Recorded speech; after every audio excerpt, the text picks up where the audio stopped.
Vamos, repitió Kressner. Mire lo que hay en la bolsa.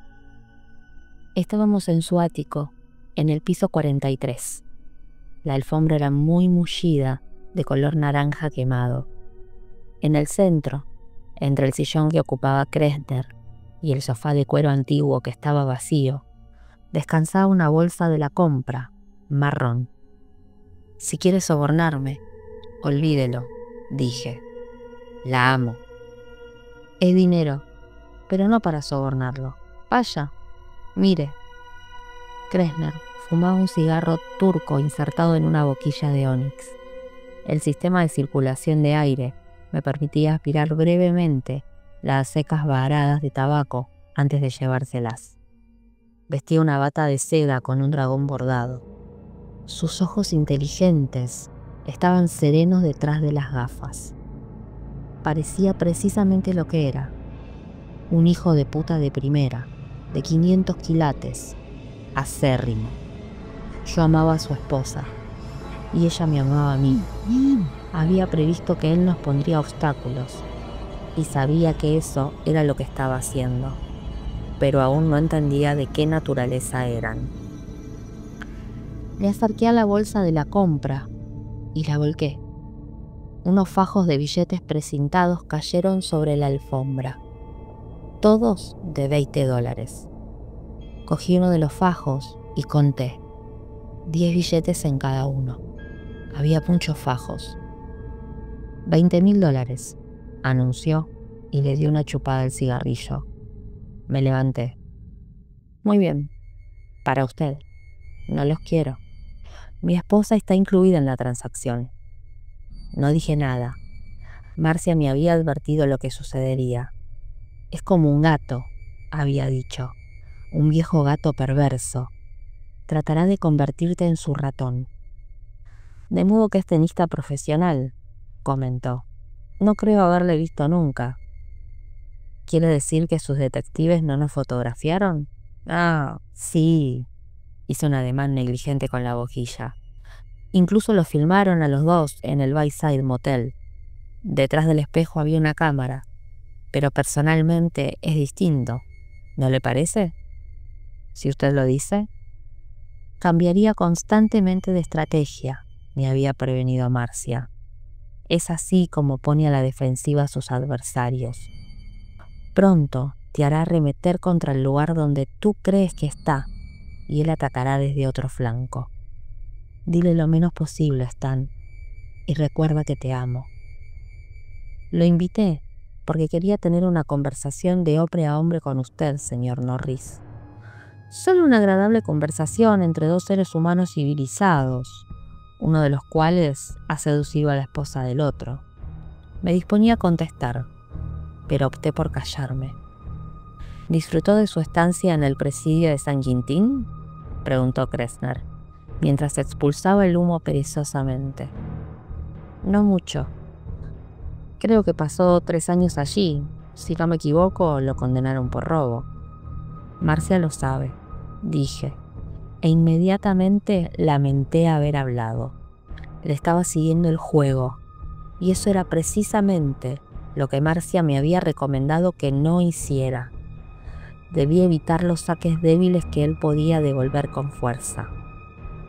Me he tomado la libertad de hacer desplazar su coche, anunció, mirando por el ventanal. Toda la pared era de cristal. En el medio había una puerta corredera de cristal. Del otro lado, un balcón del tamaño de un sello de correos. Y más allá, un profundo abismo. Había algo extraño en la puerta. No podía localizar con exactitud de qué se trataba. Este es un edificio muy confortable, prosiguió Kressner. Un buen sistema de seguridad, un circuito cerrado de televisión y todo lo demás. Cuando me enteré de que usted estaba en el vestíbulo, hice una llamada telefónica. Entonces un empleado mío hizo un cruce con los cables de su coche y lo trasladó del garage de este edificio a un aparcamiento público situado a varias manzanas de aquí. Miró el reloj de líneas ultramodernas que estaba adosado a la pared sobre el sofá. Eran las 8:05. A las 8:20, el mismo empleado telefoneará a la policía desde una cabina pública en relación con su coche. A las 8:30, a más tardar, los servidores de la ley habrán descubierto más de 100 gramos de heroína ocultos en la rueda de repuesto de su maletero. Lo buscarán ansiosamente, señor Norris. Me había tendido una trampa. Yo había tratado de protegerme lo mejor posible, pero todo había sido un juego de niños para él. Esto sucederá si no me comunico antes con mi empleado para decirle que olvide la llamada telefónica. Lo que yo debo hacer para ello es informarle dónde está Marcia, murmuré. Es inútil, Kressner. No lo sé. Así fue como lo organizamos, precisamente pensando en usted. Mis hombres la han seguido. No lo creo. Sospecho que los despistamos en el aeropuerto. Kressner suspiró, quitó la boquilla recalentada y dejó caer el cigarrillo en un cenicero de cromo con tapa deslizable. Todo con la mayor parsimonia. Se había librado con igual desenvoltura de la colilla y de Stan Norris. En verdad, dijo, tienes razón. Empleó la vieja treta de escabullirse del tocador de señoras. Mis hombres se pusieron furiosos al descubrir que los habían burlado con un ardid tan antiguo. Está tan gastado que a ellos ni siquiera se les ocurrió pensar que lo utilizaría. No contesté. Después de librarse de los sabuesos de Kressner en el aeropuerto, Marcia había vuelto a la ciudad en el autocar de la compañía y se había ido a la estación de autobuses. Llevaba encima $200, todo el dinero que yo tenía en mi libreta de ahorros. $200 y un autobús Greyhound podían llevarla a cualquier punto del país. ¿Usted es siempre tan poco comunicativo?, preguntó Kressner. Parecía sinceramente interesado. Marcia me lo aconsejó. Con tono un poco más cáustico, dijo. Entonces supongo que cuando le detenga la policía, usted invocará sus derechos. Y tal vez, cuando vuelva a ver a mi esposa, se encontrará con una abuelita sentada en una mecedora. ¿Se le ha ocurrido pensar en ello?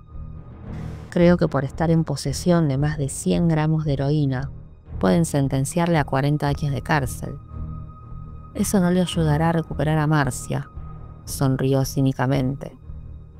Y esa es la clave del asunto, ¿verdad? ¿Quiere que concretemos la situación? Usted y mi esposa se han enamorado el uno del otro. Tienen relaciones. Si es así como quieren llamar a una serie de encuentros fugaces en moteles baratos. Mi esposa me ha abandonado. Sin embargo, lo he pescado a usted. ¿La síntesis le parece correcta? Ahora entiendo por qué se hartó de usted. Con gran sorpresa mía, echó la cabeza hacia atrás y lanzó una carcajada. Le confieso que casi me resulta simpático, señor Norris. Es vulgar y tramposo, pero parece tener agallas. Eso es lo que me dijo Marcia. Yo me resistí a creerle, porque sus juicios psicológicos no suelen ser muy exactos. Pero usted tiene una cierta energía, por eso organicé las cosas así. Sin duda, Marcia le ha dicho que me gustan los envites. Sí, ya sabía que era lo que faltaba en la puerta de la pared de cristal. Estábamos en pleno invierno, y a nadie se le ocurriría tomar el té en un balcón del piso 43. Habían retirado los muebles del balcón, y le habían quitado los visillos a la puerta. ¿Por qué? No le tengo mucha estima a mi esposa, continuó Kressner, mientras insertaba cuidadosamente otro cigarrillo en la boquilla. Eso no es ningún secreto. Estoy seguro de que ella se lo habrá contado. Y también estoy seguro de que un hombre tan experimentado como usted sabe que las esposas satisfechas no se abren de piernas delante del profesor de tenis de su club ante el simple balanceo de una raqueta. A mi juicio, Marcia es una presumida, una mojigata de cara agria, una llorona, una gruñona, una chismosa. Ya basta, dije. Sonrió fríamente. Lo siento. Olvidé que hablábamos de su amada. Son las 8:16. ¿Está nervioso? Me encogí de hombros. Duro hasta el fin, comentó, y encendió el cigarrillo. De todos modos, se preguntará por qué no le devuelvo sencillamente la libertad a Marcia, si la aborrezco tanto. No me lo pregunto. Frunció el ceño. No se la devuelve, le espeté, porque es un hijo de puta egoísta, ambicioso y egocéntrico. Nadie puede quitarle lo que es suyo, aunque usted ya no lo quiera. Enrojeció y después se rió. Un tanto a su favor, señor Norris. Muy bien. Me encogí nuevamente de hombros. Voy a proponerle un envite. Si gana, se irá de aquí con el dinero, con la mujer y con su libertad. En cambio, si pierde, perderá la vida. Consulté el reloj. No pude evitarlo. Las 8:19. Muy bien, asentí. ¿Qué otra cosa podía decir? Por lo menos ganaría tiempo. Tiempo para encontrar la forma de salir de allí, con o sin el dinero. Kressner cogió el teléfono y marcó un número. ¿Tony? El plan número 2. Sí. Colgó el auricular. ¿Cuál es el plan número 2? Pregunté.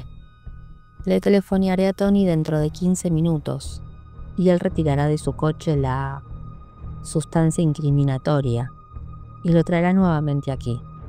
Si no le telefoneo, llamará a la policía. No es muy confiado, ¿verdad? Sea razonable, señor Norris. Hay $20.000 sobre la alfombra, entre nosotros dos. En esta ciudad se han cometido asesinatos por 20 céntimos. ¿Cuál es la apuesta? Pareció sinceramente afligido. El envite, señor Norris. El envite. Los caballeros hacen envites. La chusma hace apuestas. Como usted diga. Excelente. Veo que ha estado mirando al balcón. Ha quitado los visillos de la puerta. Sí, los hice retirar esta tarde. Lo que le propongo es lo siguiente. Que usted dé la vuelta a este edificio por la cornisa que sobresale por debajo del nivel del ático. Si consigue dar la vuelta al edificio, gana usted. Está loco. Todo lo contrario. Hace 12 años que vivo en este apartamento. Y durante ese lapso, he propuesto el envite a 6 personas en otras tantas ocasiones. 3 de las 6 eran atletas profesionales, como usted. Un conocido jugador de fútbol, más famoso por sus anuncios de TV que por su buen juego, un jugador de béisbol y un jockey bastante célebre que ganaba un salario anual extraordinario y que también vivía afligido por graves problemas para pagar alimentos a su ex esposa. Los otros 3 eran ciudadanos más vulgares que tenían distintas profesiones, pero 2 elementos en común. Necesitaban dinero y eran relativamente ágiles. Inhaló pensativamente el humo de su cigarrillo y continuó. En 5 oportunidades, el envite fue rechazado ipso facto. En la otra fue aceptado. Los términos fueron $20.000 contra 6 meses a mi servicio. Yo gané. El tipo echó una mirada por la baranda del balcón y casi se desmayó. Kressner tenía una expresión divertida y desdeñosa. Dijo que abajo todo parecía muy pequeño. Eso fue lo que le acobardó. ¿Qué le hace pensar? Me interrumpió con un ademán fastidiado. No me aburra, señor Norris. Pienso que lo hará, porque no puede elegir. La alternativa es mi envite o 40 años en San Quintín. El dinero y mi esposa son solo estímulos adicionales, testimonios de mi generosidad. ¿Y qué garantía tengo de que no me defraudará? Es posible que lo haga y descubra que usted ha telefoneado a Tony y le ha dicho que me denuncie igualmente. Suspiró. Usted es un caso ambulante de paranoia, señor Norris. No amo a mi esposa. Su presencia ofende mi legendario egotismo. Pero a mí, $20.000 son una nadería. Todas las semanas pago una suma 4 veces mayor a los enviados de la policía. Sin embargo, en cuanto al envite, sus ojos centellearon. Eso no tiene precio. Reflexioné Y Kressner no me interrumpió. Supongo que sabía que el verdadero incauto siempre se convence a sí mismo. Yo era un infeliz tenista de 36 años, y el club ya planeaba despedirme cuando Marcia aplicó un poco de presión sutil. El tenis era la única profesión que conocía, y sin él, incluso me resultaría difícil conseguir trabajo como portero. Sobre todo, porque era un expresidiario. No era nada grave, pero los empleadores son inflexibles. Y lo curioso es que estaba realmente enamorado de Marcia Kressner. Me había prendado de ella después de darle 2 clases de tenis a las 9 de la mañana. El sentimiento había sido recíproco. Así era la suerte de Stan Norris. Después de 36 años de dichosa soltería, me había enamorado como un adolescente de la esposa de un padrino de la organización. Por supuesto, el viejo felino que me miraba fumando su cigarrillo turco sabía todo eso. Y también algo más. Nada me garantizaba que no me entregaría a la policía si aceptaba el envite y ganaba. Y en cambio sabía muy bien que si no lo aceptaba, a las 10 estaría en Chirora y no recuperaría la libertad hasta el fin del siglo. «Quiero saber algo», murmuré. «¿De qué se trata, señor Norris? Míreme a los ojos y dígame si hace trampa o no». Me miró fijamente.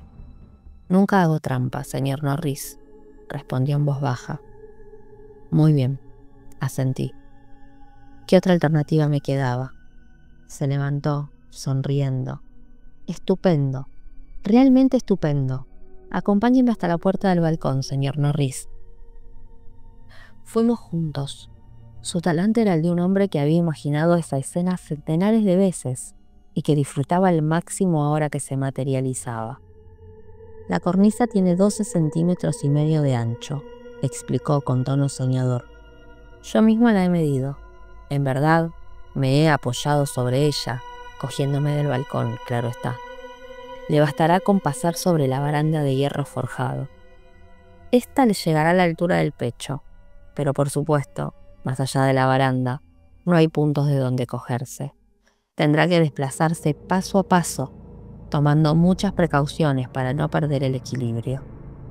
Mis ojos se posaron sobre algo más que había fuera de la ventana, algo que hizo que la temperatura de mi sangre bajara a varios grados. Era un anemómetro. El apartamento de Kressner se hallaba bastante cerca del lago y no había edificios más altos para resguardarlo del viento. Este sería frío y cortaría como un cuchillo. La aguja estaba bastante estable en el 10, pero una ráfaga fuerte le haría saltar casi hasta 25 durante unos segundos antes de volver a bajar. «Ah, veo que ha reparado en mi anemómetro», comentó Kressner jovialmente. «En realidad es la otra fachada la que recibe casi todo el viento, de modo que es posible que ahí la brisa sea un poco más fuerte. Pero esta es una noche bastante serena. He visto otras en que el viento soplaba a 85. Incluso se siente una ligera vibración en el edificio, como si uno estuviera en la torre de vigía de un barco. Para tratarse de esta época del año, hoy el clima es bastante benigno», señaló, y vi los números luminosos en lo alto del rascacielos de un banco, a la izquierda. Marcaban 8 grados, pero teniendo en cuenta el viento, el factor de congelación estaría por debajo del 0. «¿Quiere un abrigo?», le pregunté. Yo iba vestido con una americana liviana. «No, lo siento». Los números luminosos del banco se modificaron para indicar la hora. Eran las 8:32. «Y creo que será mejor que se decida de una vez, señor Norris. Así podré telefonearle a Tony y decirle que ponga en ejecución el plan número 3. Es un buen chico, pero tiene tendencia a ser impulsivo. Usted entiende». Claro que entendía. Demasiado bien. Sin embargo, la perspectiva de estar con Marcia, libre de los tentáculos de Kressner y con suficiente dinero para iniciar una nueva vida, me impulsó a abrir la puerta de cristal y a salir al balcón. El aire era frío y húmedo, y el viento me alborotó el pelo y me lo volcó sobre los ojos. «Bonsoir», dijo Kressner a mis espaldas. pero no me molesté en volver la cabeza. Me acerqué a la baranda, sin mirar hacia abajo. Todavía no. Empecé a respirar profundamente. En realidad no es un ejercicio, sino una forma de autohipnosis. Con cada inhalación, expiración, se expulsa una distracción del cerebro, hasta que no queda más que el desafío que uno tiene ante sí. Me olvidé del dinero con un movimiento respiratorio y de Kressner con 2. Necesité más tiempo para librarme de Marcia. Su rostro afloraba constantemente en mi mente, diciéndome que no fuera estúpido, que no aceptara sus condiciones de juego, que quizá Kressner nunca hacía trampas, pero que siempre se aseguraba las posibilidades de triunfo. No la escuché. No podía permitirme ese lujo. Si perdía la apuesta, no me bastaría con pagar la ronda de cervezas y soportar las pullas. Me convertiría en una pringosidad escarlata salpicada a lo largo de Dickman Street, en un tramo de 100 metros. Cuando pensé en eso, miré hacia abajo. El edificio bajaba en pendiente como un acantilado liso de tiza hasta la calle situada mucho más abajo.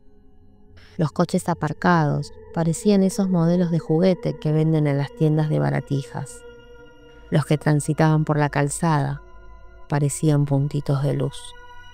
Si caía desde tan alto, tendría tiempo suficiente para tomar conciencia de lo que sucedía, para ver cómo el viento tiraba de mis ropas a medida que la tierra me atraía a una velocidad cada vez mayor. Tendría tiempo para lanzar un alarido muy, muy largo. El ruido que haría al estrellarme contra el pavimento sería igual al de una sandía que cae cuando ya está madura. Entendí muy bien por qué el otro tipo se había acobardado, pero él solo había tenido que pensar en una servidumbre de 6 meses. A mí me aguardaban 40 negros años sin Marcia. Observé la cornisa.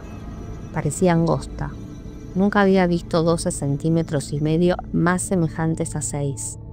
Por lo menos el edificio era bastante nuevo. No se desmoronaría bajo mis pies. Eso esperaba. Sorteé la baranda y me descolgué cuidadosamente hasta apoyarme sobre la cornisa. Mis talones se asomaban sobre el vacío.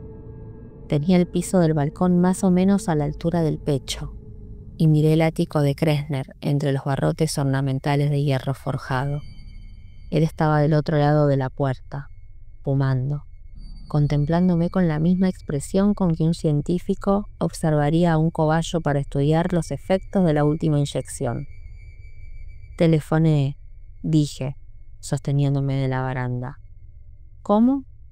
Telefoné a Tony. No me moveré hasta que lo haga. Se alejó por la sala, que parecía excepcionalmente cálida, segura y confortable, y cogió el teléfono. En verdad era un acto inútil. El viento no me permitía oír sus palabras. Colgó nuevamente el auricular y volvió. Todo arreglado, señor Norris. Ojalá sea cierto. Adiós, señor Norris. Le veré dentro de un rato. Quizás. Era hora de hacerlo. Basta de palabras.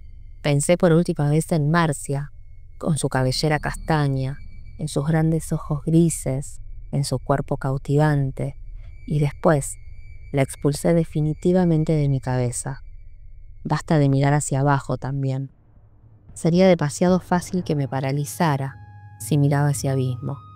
Demasiado fácil que me congelara hasta perder el equilibrio o que me desmayara de miedo.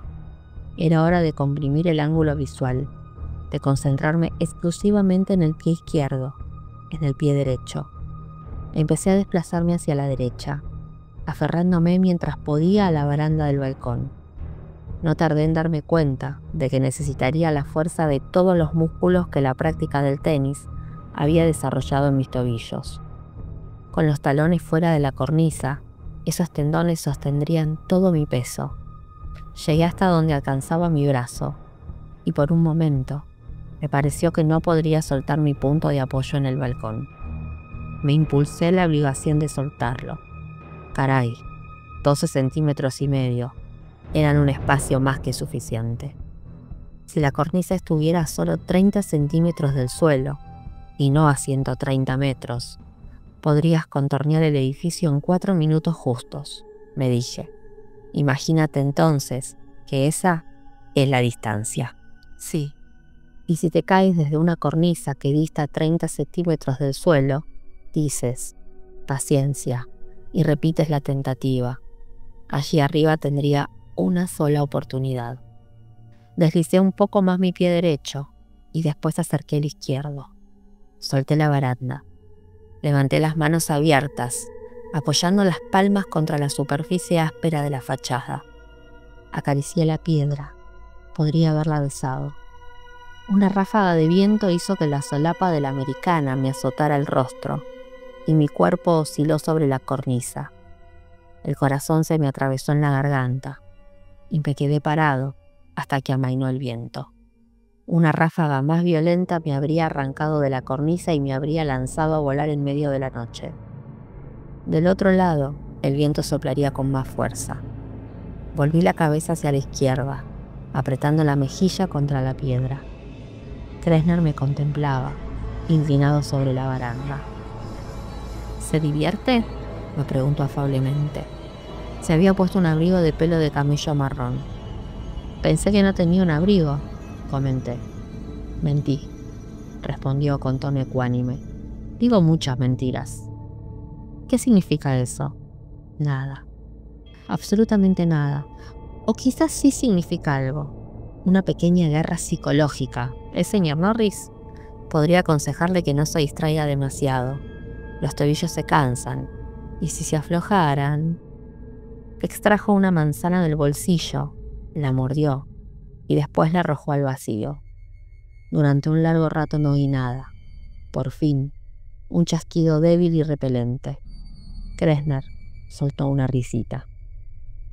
Había roto mi concentración y sentí que el pavor roía el perímetro de mi mente con dientes de acero.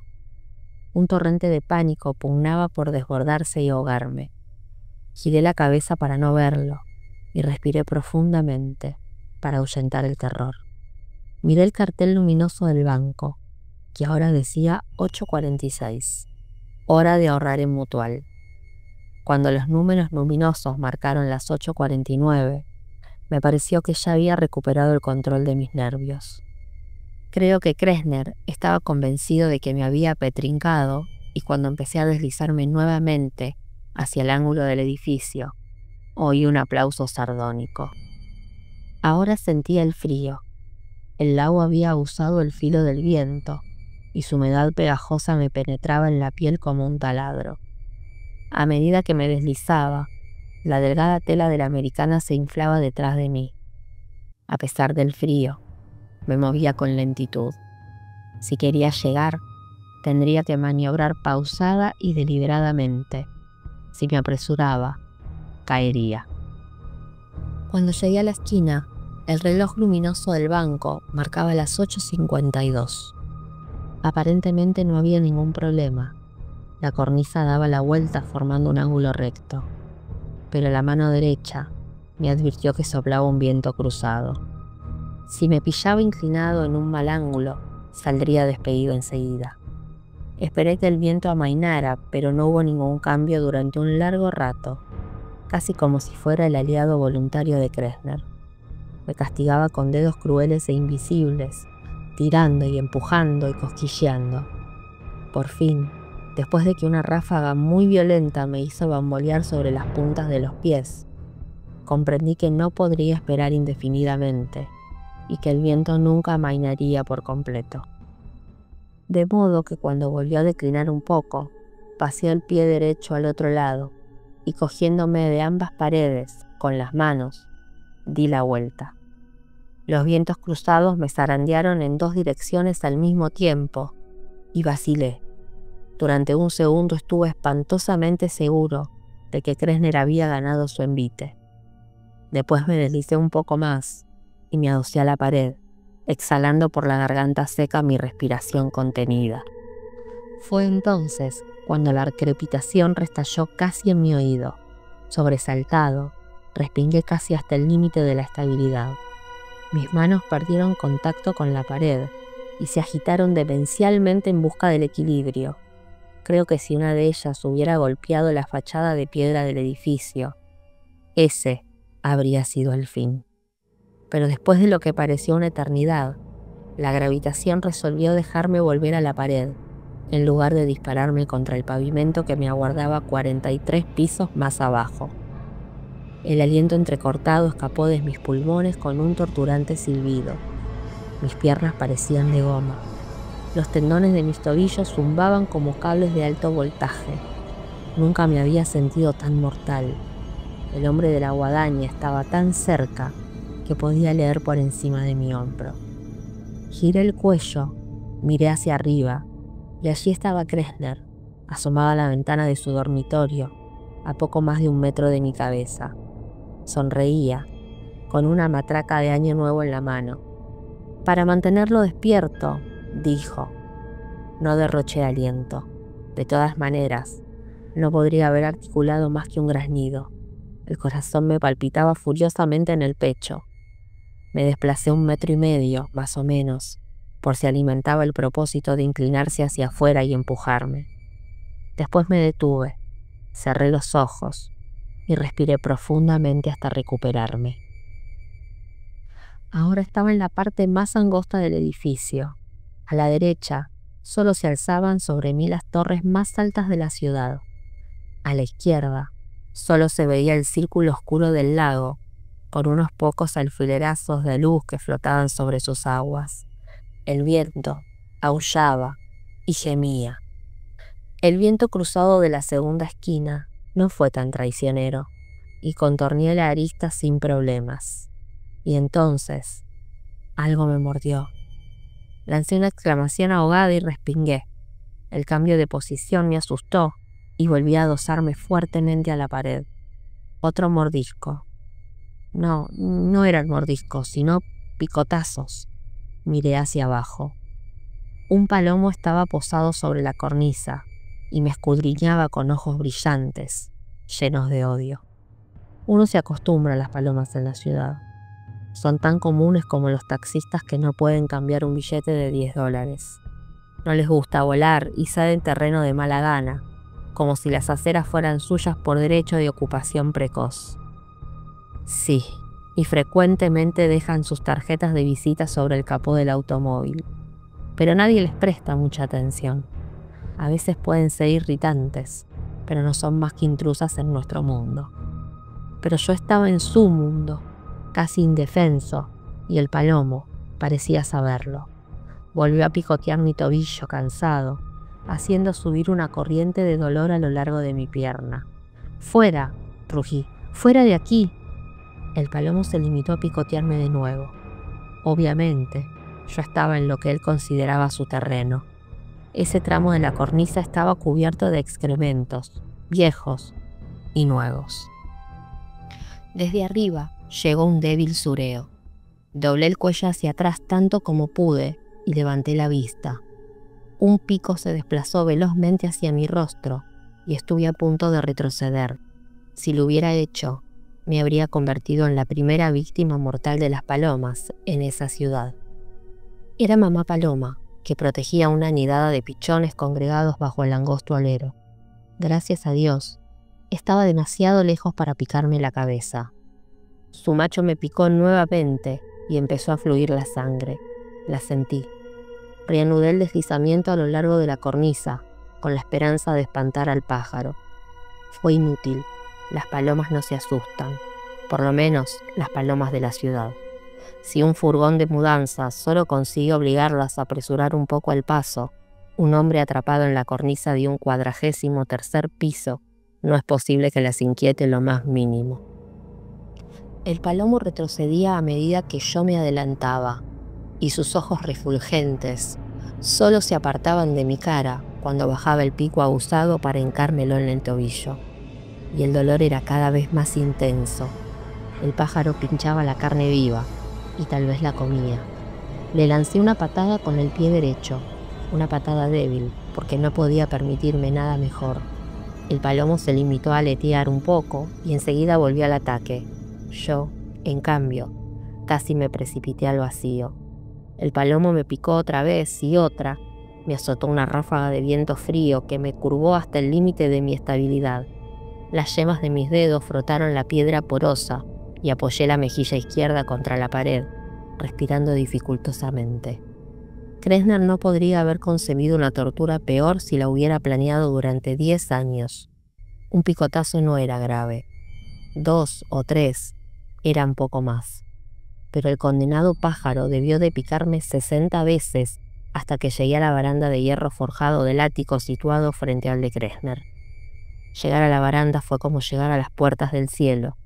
Mis manos se cerraron amorosamente alrededor de los barrotes fríos y los apretaron como si no quisieran soltarlos nunca. Otro picotazo. El palomo me miraba de forma casi petulante con sus ojos brillantes, seguro de mi impotencia y de su propia invulnerabilidad.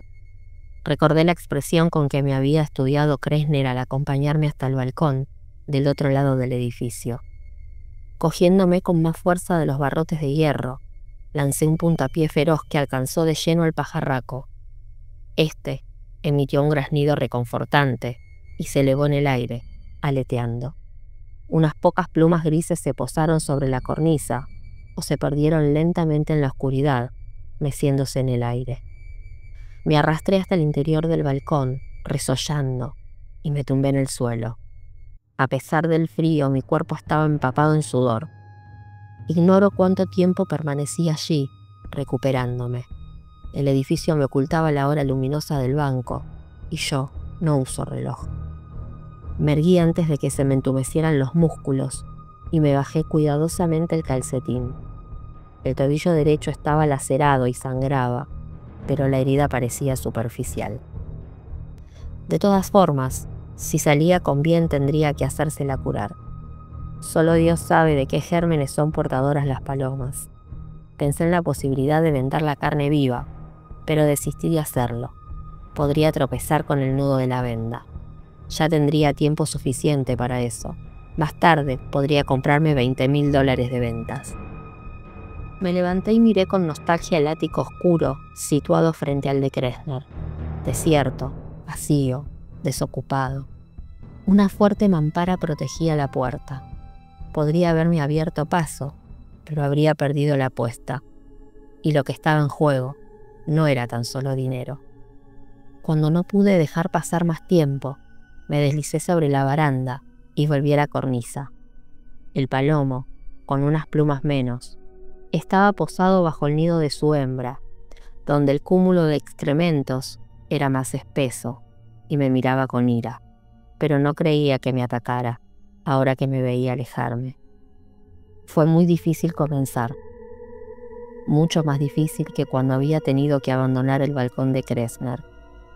Mi mente sabía que debía hacerlo, pero mi cuerpo, y sobre todo mis tobillos, clamaban que sería una locura abandonar un refugio tan seguro. Pero lo abandoné, estimulado por el rostro de Marcia que flotaba en la oscuridad. Llegué a la segunda fachada corta, rodeé la arista y me deslicé lentamente a lo largo de la parte transversal del edificio. Ahora que me aproximaba a la meta, experimentaba una ansia casi incontrolable de apresurarme, de terminar con eso. Pero si me apresuraba, moriría. De modo que me obligué a avanzar lentamente. En la cuarta arista, nuevamente faltó poco para que el viento cruzado me derribara. Y si pude sortear el obstáculo, fue gracias a la suerte más que a la pericia. Descansé, apoyado contra la pared, recuperando el aliento, pero comprendí por primera vez que iba a salirme con la mía, que iba a triunfar. Sentía las manos como bistecs semicongelados, me ardían los tobillos, sobre todo el derecho, picoteado por el palomo, y el sudor se me infiltraba constantemente en los ojos, pero estaba seguro de que iba a triunfar. En la mitad de la fachada, una cálida luz amarilla bañaba el balcón de Kressner. Más allá, y el cartel del banco, que refulgía como un estandarte de bienvenida. Eran las 10:48, pero tuve la impresión de que había pasado toda mi vida sobre esos 12,5 centímetros de cornisa. Y que Dios ayudara a Kressner si trataba de engañarme. Ya no tenía prisa. Casi remoloneé. Eran las 11:09 cuando apoyé la mano derecha sobre la baranda de hierro forjado del balcón, seguida por la izquierda. Me hice. Sorteé el obstáculo. Me dejé caer gozosamente en el suelo y sentí el frío cañón de una 45 contra la 100. Miré hacia arriba y vi a un forajido tan feo que con su sola presencia podría haber parado el mecanismo del Big Ben. Me sonreía. «Excelente», proclamó la voz de Kressner desde adentro. «Le aplaudo, señor Norris». Eso fue lo que hizo. «Tráelo aquí, Tony». Tony me alzó y me depositó tan bruscamente sobre los pies que mis débiles tobillos casi se doblaron. Al entrar, trastabillé contra la puerta del balcón. Kressner estaba junto a la chimenea de la sala, bebiendo coñac de una copa grande, como una pecera. Había vuelto a guardar el dinero en la bolsa de la compra, que descansaba en medio de la alfombra anaranjada. Me vi fugazmente en un espejo que colgaba en el otro extremo de la habitación. Tenía el pelo alborotado y la cara pálida, con excepción de 2 fuertes manchas de color en las mejillas. Mis ojos parecían los de un alucinado. Solo tuve una visión, porque un instante después salí despedido a través de la habitación. Me estrellé contra el sillón que antes había ocupado Kressner y lo arrastré en mi caída, perdiendo el aliento. Cuando recuperé en parte la respiración, me senté y mascullé. «Maldito tramposo, lo tenía todo planeado». «Claro que sí», respondió Kressner, depositando cuidadosamente la copa sobre la repisa. «Pero no soy un tramposo, señor Norris. Le aseguro que no. Solo soy un pésimo perdedor. Tony está aquí, solo para evitar que usted cometa una imprudencia». Se colocó los dedos bajo la barbilla y lanzó una risita. No parecía un mal perdedor. Parecía un gato con las plumas del canario pegadas al morro. Me levanté, más asustado de lo que había estado en la cornisa. «Usted me ha engañado», dije lentamente. «Se equivoca. Han retirado la heroína de su coche, que ahora está en el garage del edificio. El dinero está ahí, en la bolsa. Puede cogerlo e irse». «Estupendo», murmuré. Tony montaba guardia junto a la puerta del balcón, con el mismo aspecto de detrito de una noche de Walpurgis. Empuñaba la 45. Me encaminé hacia la bolsa de la compra, la recogí y enderecé rumbo a la puerta. Apenas sostenido por los tobillos temblorosos, casi seguro de que me pegarían un tiro en el trayecto. Pero cuando abrí la puerta, empecé a experimentar la misma sensación que había experimentado al rodear la cuarta esquina. Me saldría con la mía. La voz de Kressner, parsimoniosa y divertida, me detuvo. «No creerá realmente que la vieja treta del tocador de señoras despistó a alguien, ¿verdad?» Me volví lentamente, con la bolsa en los brazos. «¿A qué se refiere?» «Le he dicho que nunca hago trampa, y es cierto. Usted ganó 3 trofeos, señor Norris. El dinero, su libertad y mi esposa. Ya tiene los 2 primeros.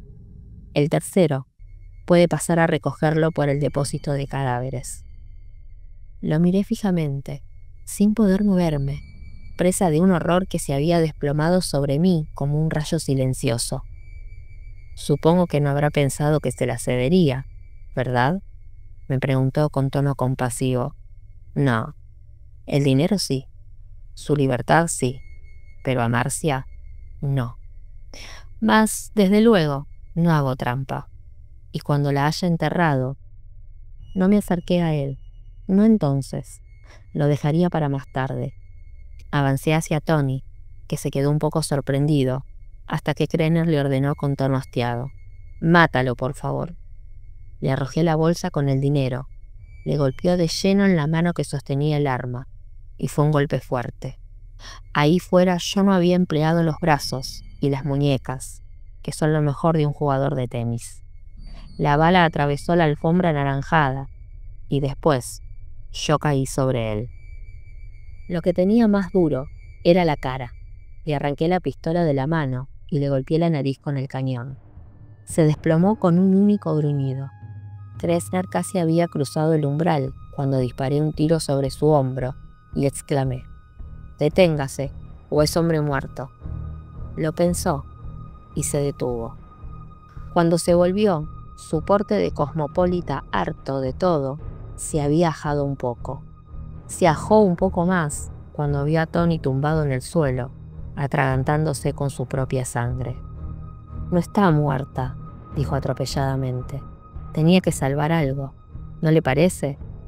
Me dirigió una sonrisa enferma, agriada. «Soy idiota, pero no tanto», respondí. Mi voz tenía un tono exánime, de ultratumba. ¿Por qué no? Marcia había sido mi vida, y ese hombre la había tendido sobre una losa. Kressner señaló con un dedo trémulo el dinero desparramado a los pies de Tony. «Eso», balbució, «eso es una bagatela. Puedo darle $100.000 o 500.000. ¿Qué le parece 1.000.000? Todo en una cuenta suiza. ¿Qué le parece eso? ¿Qué le hago una apuesta?», dije lentamente. Miró el cañón de la pistola y luego me miró a mí. Una apuesta», repetí. «No un envite. Una vulgar apuesta. Le apuesto que no puede dar la vuelta al edificio caminando por la cornisa». Sus facciones se pusieron mortalmente pálidas. Al principio pensé que se iba a desmayar. «Usted», susurró. «Eso es lo que está en juego», continué con mi voz exánime. «Si da la vuelta, le dejaré ir. ¿Qué le parece?». «No», susurró. Tenía los ojos desencajados. «Muy bien», asentí y amartillé el arma. «No», gritó, tendiendo las manos. «No, no haga eso, yo... Está bien». Se humedeció los labios, hice una seña con la pistola y salió al balcón delante de mí. «Está temblando», comenté. «Eso lo hará más difícil». «2.000.000», imploró, sin poder articular algo más que un gimoteo gangoso. «2.000.000 en billetes sin marcas». «No», contesté, «ni por 10.000.000. Pero si lo consigue, le dejaré en libertad, se lo juro». 1 minuto después, estuvo sobre la cornisa. Era más bajo que yo. Apenas podía ver sus ojos por encima del borde, sus ojos desorbitados y suplicantes, y las manos hacia la derecha, lamentándose. Miré el reloj del banco como si fueran los del presidio. «Por favor», lloriqueó, «cualquier cosa. Está perdiendo el tiempo», dije. «Se le resentirán los tobillos». Pero no se movió hasta que le apoyé el cañón de la pistola contra la frente. Entonces empezó a deslizarse hacia la derecha, lamentándose. Miré el reloj del banco. Eran las 11:29. Pensé que no llegaría a la primera esquina. No quería dar un paso, y cuando por fin se desplazó, lo hizo con movimientos bruscos, que pusieron en peligro su centro de gravedad, mientras su bata flameaba en la noche. Contorneó la esquina y se perdió de vista a las 12:01, hace casi 40 minutos. Esperé oír el aullido decreciente cuando lo azotó el viento cruzado, pero no pasó nada. Quizás el viento había amainado. Recuerdo que cuando yo caminaba por ahí afuera, pensaba que el viento era su aliado. O quizá, sencillamente, ha tenido suerte. Quizás ahora está en el otro balcón, acurrucado y resollando, sin atreverse a seguir adelante. Pero probablemente sabe que si lo sorprendo allí, cuando irrumpa en el otro ático, lo mataré como a un perro. Y hablando del otro lado del edificio, me pregunto, ¿qué tal le va con el palomo? ¿Qué ha sido ese alarido? No lo sé. Tal vez fue el viento. No importa. El reloj del banco marca las 12:44. Muy pronto forzaré la puerta del otro apartamento y controlaré el balcón. Pero por ahora, continúo sentado en el balcón de Kressner, con la 45 de Tony en la mano. Por si quiere el azar que contornee esa última esquina con la bata flotando a sus espaldas. Kressner dijo que nunca hacía trampas cuando apostaba, pero yo tengo fama de hacerlas. La cornisa de Stephen King.